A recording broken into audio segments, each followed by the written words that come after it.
Peace be upon you and God's mercy and blessings. Hello everyone, I'm Dr. Mohamed Ali.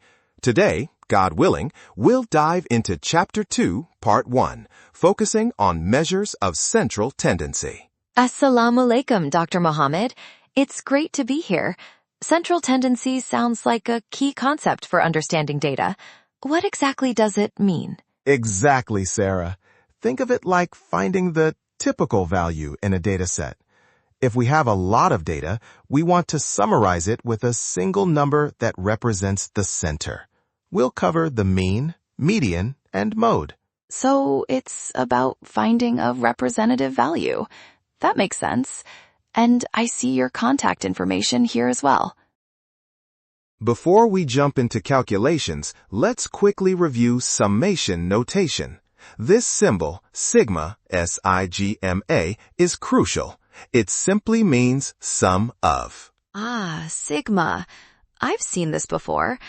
So if we have variables x1, x2, xn, then sigma x means adding all of them up, right? Precisely. And sigma x squared means we square each value first, then sum them.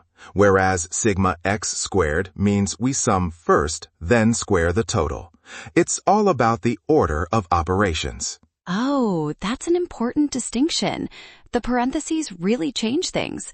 And what about sigma x minus a? Does that mean we subtract a from each x before summing? You got it, Sarah. Let's look at this example with the dentist's ages. We have 45, 36, 29, and 62.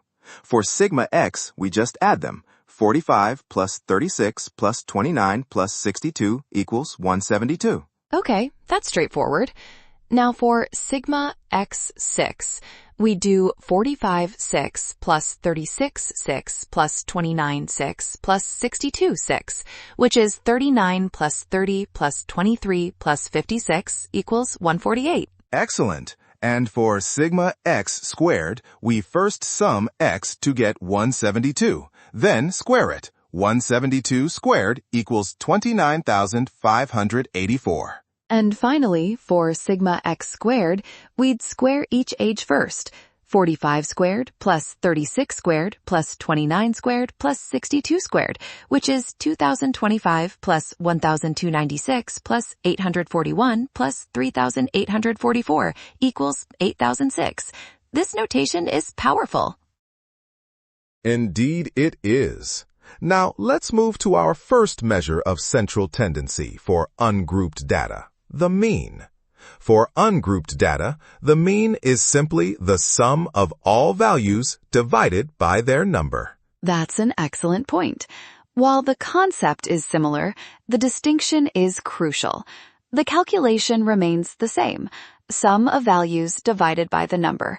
However, the notation, mu and x bar, signifies the scope of the data set. Population mean represents the entire group, while sample mean is for a subset. Mathematically, the calculation is the same, sum of values divided by the count. However, the notation and context differ. Mu is for the entire population, using a capital N for the total count. X bar is for a sample, using a lowercase n. Got it. So if the problem specifies sample, we use x bar and n. If it says population, it's mu and n, but the formula itself is identical. Exactly. Let's apply this to our example. Profits of 7 companies. We have the profits 17.05, 16.59, and so on, up to 9.42. To find the mean profit, we first sum these 7 values. Okay, so the sum is 17.05 plus 16.59 plus 9.42, which equals 89.47. Since there are 7 companies, n is 7. Perfect. And the sample mean, x bar, is then 89.47 divided by 7. This gives us approximately $12.78 billion. So, on average, these 7 companies made about $12.78 billion in profit. It's a good way to get a single representative figure. Now, every measure has its strengths and weaknesses. For the mean, its advantages include being easy to calculate and understand, and it uses every value in the dataset. But what are the disadvantages? It seems quite straightforward. The main disadvantage is its sensitivity to extremes or outliers. If one company had a profit of, say, $1 trillion, it would skew the mean significantly. Ah, I see. So a single very large or very small number can distort the average picture. And the text also mentions it's hard to calculate for descriptive data or open-ended intervals. Moving on, our second measure is the median. The median is the value of the middle term in a dataset after it has been ranked in ascending or descending order. So, unlike the mean, the median doesn't necessarily use all the numbers, just the one in the middle, and ranking is the crucial first step. Exactly. The process involves 2 steps. First, rank your data, and second, find the middle term. If n is odd, the median is the observation at position n plus 1 over 2. And if n is even, there will be 2 middle terms. We'll need to find the average of those 2, right? Using positions n over 2 and n plus 2. Precisely. Let's use our example of meal claims. We have 15, 14, 2, 27, and 13 meals. First, we rank them. 2, 13, 14, 15, 27. Here, n equals 5, which is odd. So the position of the median is 5 plus 1 over 2 equals 3. The third value in our ranked list is 14. Correct. So the median number of meals is 14. It represents the center of this data without being overly influenced by, say, the 27. This makes sense. It feels more robust than the mean if there were a very high or low number of meals claimed. Let's try an even number example. Daily emails, 11, 9, 17, 19, 4, 15. First, we rank them.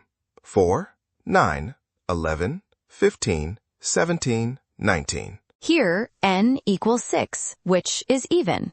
So the median positions are n over 2 equals 6 over 2 equals 3, and n plus 2 over 2 equals 6 plus 2 equals 4. The third and fourth values are 11 and 15. Exactly.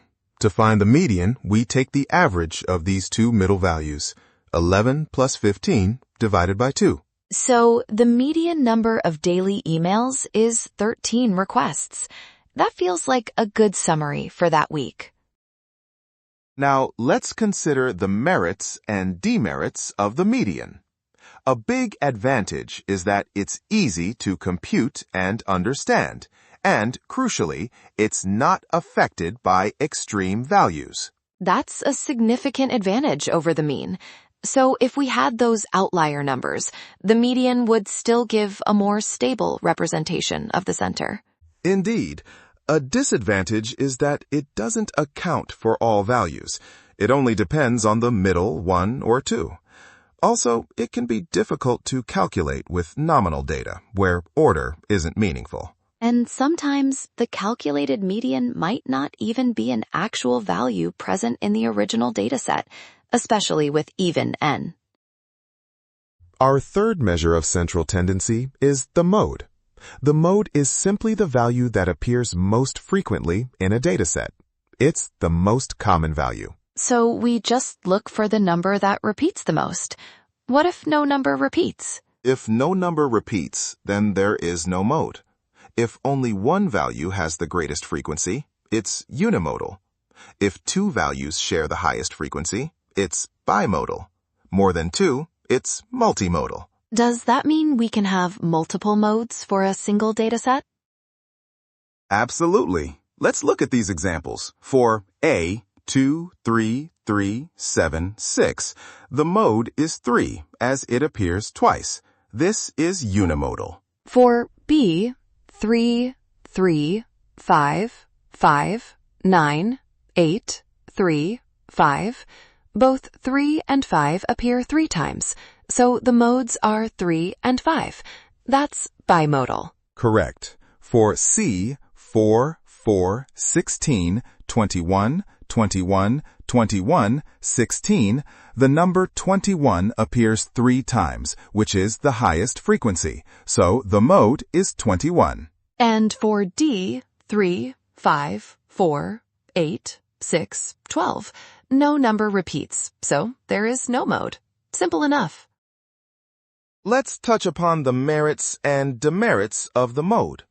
Its advantages include being easy to understand and not being affected by extreme scores, much like the median. And it's also helpful for qualitative data, where we can't calculate a mean or median. For instance, finding the most common color. True, but a disadvantage is that it doesn't include all observations. It just focuses on the highest frequency. In multimodal cases, it can be difficult to determine a single representative value. So, while it's easy to spot the most frequent, it might not always give a clear center if there are multiple contenders or none at all. We've covered the mean, median, and mode for ungrouped data. Now we'll shift our focus to grouped data. This is where data is presented in frequency tables with class intervals. Grouped data, that's when we have ranges, like 10 to 20, instead of individual numbers.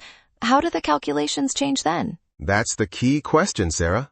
Because we don't have the exact individual values, our calculations for grouped data become approximations. We'll use midpoints and frequencies. Approximations? So they won't be as precise as with ungrouped data? Correct. For the mean of grouped data, the formula looks slightly different.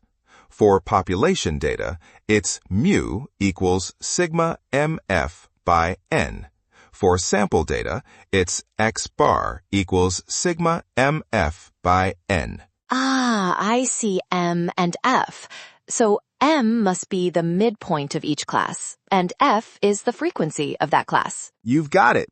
We multiply the midpoint of each class by its frequency, sum these products, S, M, F, and then divide by the total number of observations, n or n. So instead of summing individual X values, we're summing these MF products.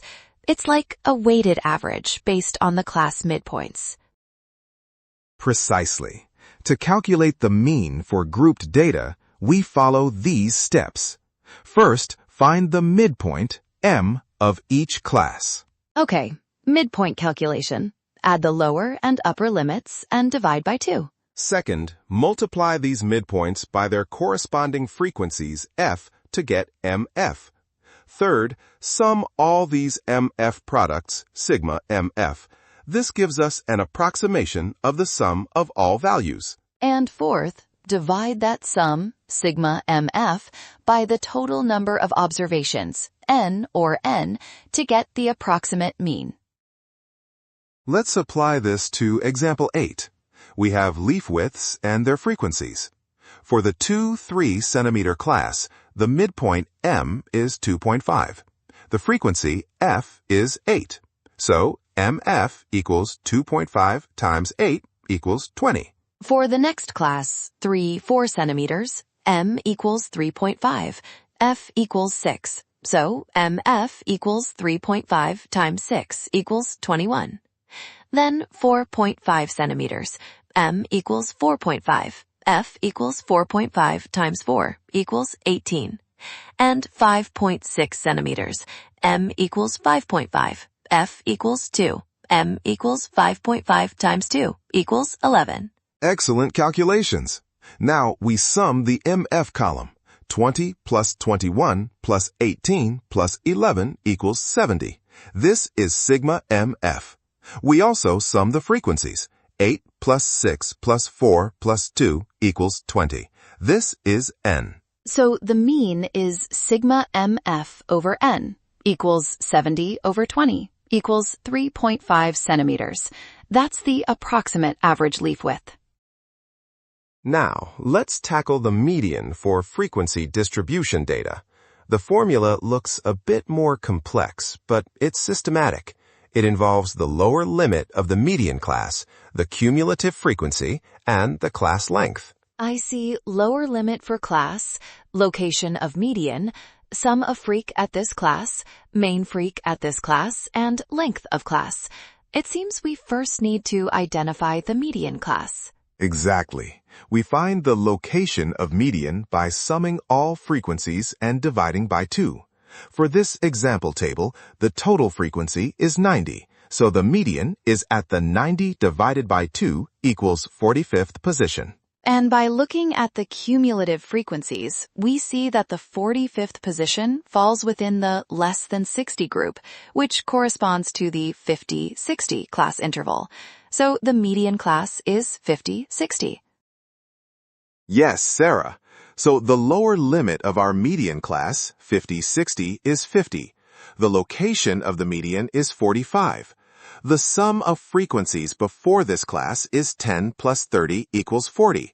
The main frequency of this class is 25, and the class length is 10. Plugging those into the formula, median equals 50 plus 45 minus 40 divided by 25 times 10. That's 50 plus 5 divided by 25 times 10 equals 50 plus 0.2 equals 50 plus 2 equals 52. Perfect calculation. So the approximate median is 52. Notice how it falls within our median class of 50-60. It's fascinating how we can estimate the median even without knowing the exact data points within each class. It highlights the power of frequency distributions. Finally, let's look at the mode for grouped data. The formula is mode equals B plus F2 divided by F1 plus F2L. Here, B is the lower limit of the modal class. And F2 is the frequency after the modal class, F1 is the frequency before it, and L is the length of the class.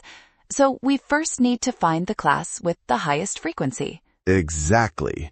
In this example table, the highest frequency is 35, which occurs in the 40-50 class. So that's our modal class. Therefore, B, the lower limit, is 40.